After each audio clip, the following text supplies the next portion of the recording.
Our broker loves us. That next deal that comes, it's going to be a lot easier for her to bring it to us. Hello and welcome. My name is Gino Barbaro, one of the co-founders of Jake and Gino. And in today's video, I really want to focus on the deal that we just closed. Jake and I just closed a 33 unit. That comes on the heels of closing a 67 unit deal back in July. We closed a 62 unit back in August, and we closed a 4 unit back in April. And in this video specifically, I want to discuss with you and really show you how we've been able to attract deal flow in a market typically where everyone's clamoring there's not enough deals out there. That's the first thing I want to focus on this lesson. And the second part is, how do we buy it and how do we incorporate the buy right, the manage right, and the finance right into this deal to make it, I would say, a life-changing deal. Even for myself, I own over 1,800 units with Jake, but these 33 units, I want to show you how 33 units, and to some of you that may be a small deal, and to some of you that may be unfathomable, but 33 units can change your life. One deal. What does one deal look like to you? It could be life-changing, or it could be just another deal on the conveyor belt that's going to print money for you. So let me start off by saying the buy right. When we looked at this 2008 build, number one on that checklist is the vintage. We really fell in love and really attracted the vintage.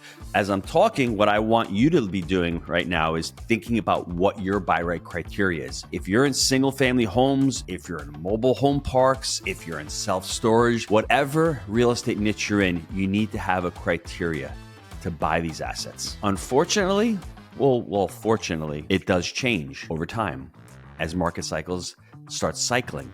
When Jake and I started back in 2011, the cycle at that time was a buyer's market. We were buying much older assets because of how high their cap rates were and how much value we were able to add, and the price points were very low. As the market ran up, and as we've seen over the last several years, those C properties became 4 caps instead of 8 and 9 caps that we were buying with 10% cash on cash returns. Now, there's nothing wrong until the market changes like it did, and 4 caps for 7 of these properties become foreclosures.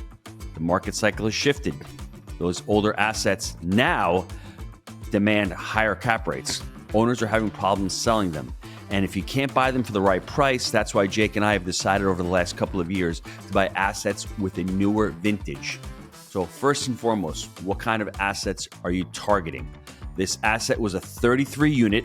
One of the units was a single family home, which was phenomenal. Great shape. Mixes of 2s and 3 bedrooms. We love that unit mix. The unit mix is phenomenal for the area. The next step, it was not in a flood zone.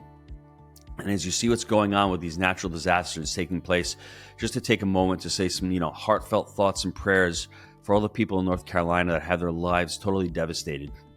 And some of them weren't even in flood zones. And when you're looking at underwriting deals, if the deal's in a flood zone, I'm not saying that's a deal killer. Just look at what the insurance is going to cost you, and that event does happen.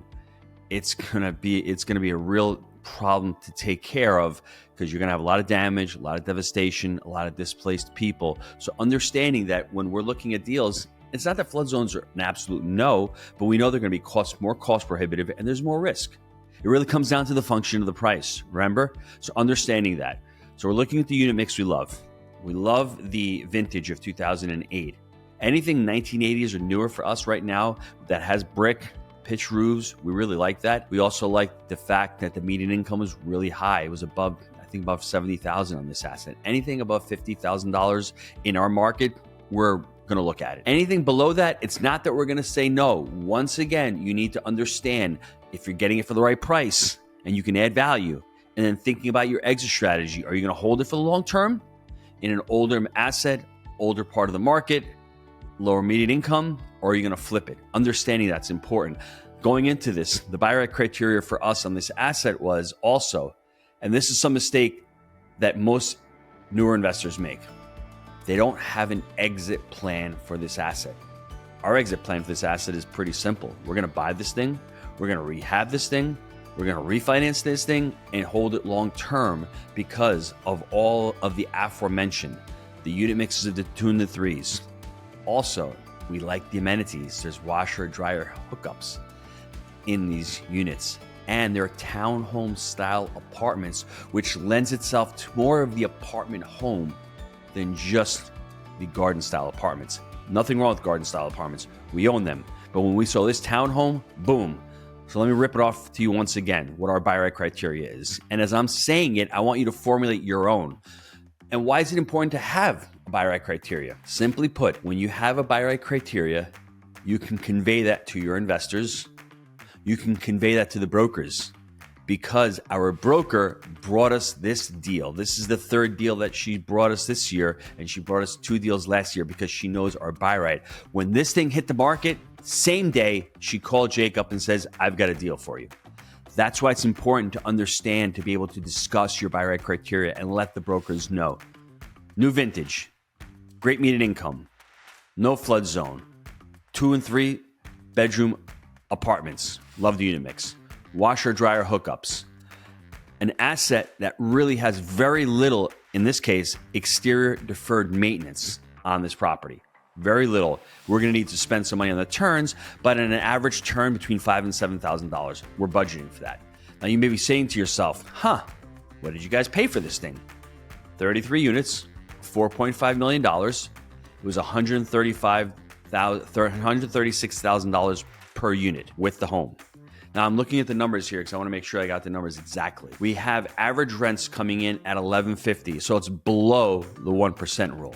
But once we rehab it and reposition it, then it will become above the 1% rule, where average rents are going to be about $1,500. We'll be into this for maybe $145,000 per unit once it's repositioned, and rents are going to be at $1,500. And the great thing about an asset like this is, as we jump into the managed rate, let's start positioning ourselves into what managed rate looks like on this asset. We're taking it over with 6 vacants already, because we're going to go like gangbusters. Rents are really low. They're averaging $1,100 for the 2s and 3s. Our 2s should be able to get $1,495. So we already have vacants in place that we're going to start targeting right away. And as new units come up in this kind of asset, it's very difficult to take a resident from $1,195 to $1,595 or $1,495. We're probably going to do a non-renewal on it and take the unit over. But we have 6 to start with. So that's the managed right. Repositioning as many as you can. And as you reposition them, you start moving in new residents.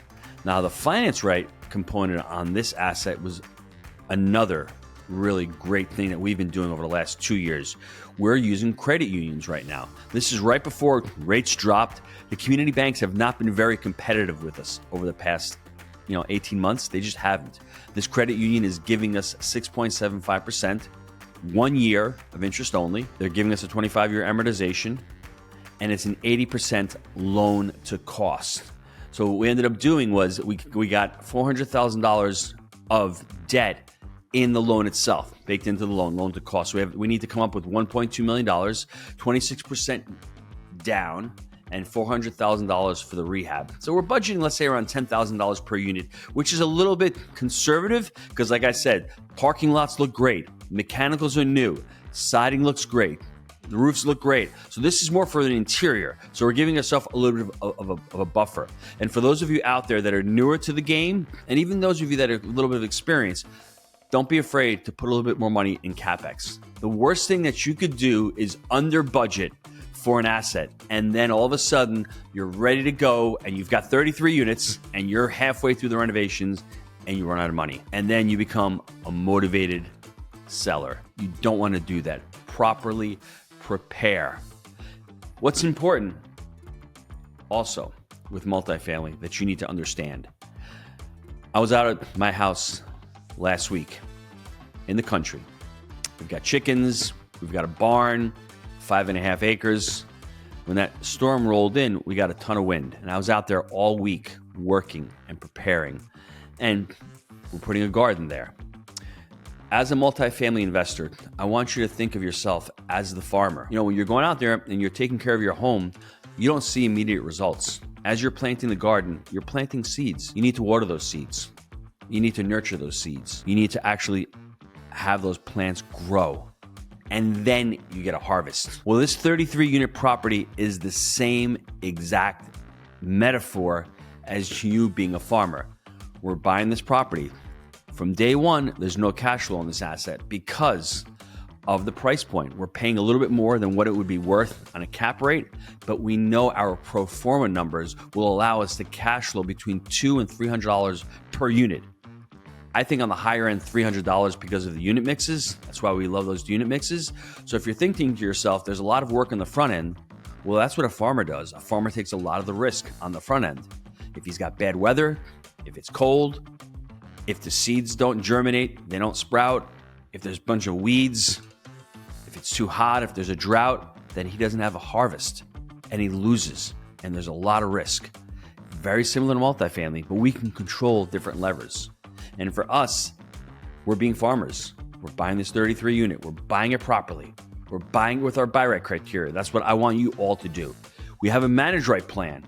And if you want to learn more on how to manage your assets, become an asset manager, property manager, I want you to reach out to us. It's 865-800-3905, or just go to jakeandgino.com/apply. We've helped hundreds of students learn how to manage their portfolio because it seems as if students, for the most part, they can buy okay. Financing, they always pay more on their first or second deal unless they get mentored. We share all our resources with them. We share our mortgage brokers. We tell them what to look out for. But where most people fail is the manage right portion. That's where you make the money. The operations. This is not just an asset where you're operating, where you're creating value through renovations. We're going to be doing that because we're going to be raising rents. But operationally, they're running it inefficiently. Management expenses too high. Contract expenses are too high. Labor's too high. So we're looking at it from that perspective, from both parts of manage right. So understanding the manage right is truly important. jakeandgino.com/apply. And the third component is the finance right. Once you put all three of these components together, that's how you're going to buy deals. And what I want to leave you off with is this is truly important. One of the biggest differences between being in single family or residential and multifamily is you need to connect with the brokers in your market. And that's what we've done over the years, whether it's through the Jake and Gino brand, whether it's through our various events, whether it's through outreach, doing property tours. It is incumbent upon you to get your name on that broker's list. So when you have a deal in the market that pops and you have your buy right criteria and you have your business plan and your finance right and your investors lined up, when the broker calls you for that deal, you know it's a good deal. You don't need to spend 3 hours underwriting this deal. It literally took us 10 minutes to understand that the asset was priced at $4.75 million, which was a little high. We went back at $4.5 million. We locked it up the same day. We knew exactly what our business plan was. And guess what? The best part about that is our broker loves us. That next deal that comes, it's going to be a lot easier for her to bring it to us because we executed on this one and we executed on the two previous. So if there's any homework for this lesson, as you're getting into multifamily or you are in multifamily, make sure that you reach out to all brokers in your market, get on their lists, just Google multifamily brokers, get on their lists, contact information. And if you haven't reached out to them in a while, let's say you haven't gone on there, you've gone on there, but you haven't, just go on their listings, see if they have any listings and start doing property tours or start asking them questions about their deals because you need to make these connections with the brokers because I will promise you right now, there are deals to be had. As interest rates are dropping, as sellers start having that psychology, as we get past the elections and things start to stabilize and normalize, and as we start heading more, what I think, into a deeper recession, there are going to be buying opportunities out there. That's how you use the buy right, the manage right, the finance right. Now, if you like this video, give me a big thumbs up. Give me a like. Subscribe to the channel because I put out content every single week. Specifically, I'm building a business, scaling your multifamilies, and we have the Jake and Gino show as well. I want to thank you for taking part of your day and listening to us about building your multifamily portfolio and how one deal can change your life, can be an everlasting change in your life, and how one deal can transform your life. Thanks again, and I'll see you on next week's How To. Thanks for tuning in. If you enjoyed today's video, be sure to like and subscribe so you'll never miss another episode.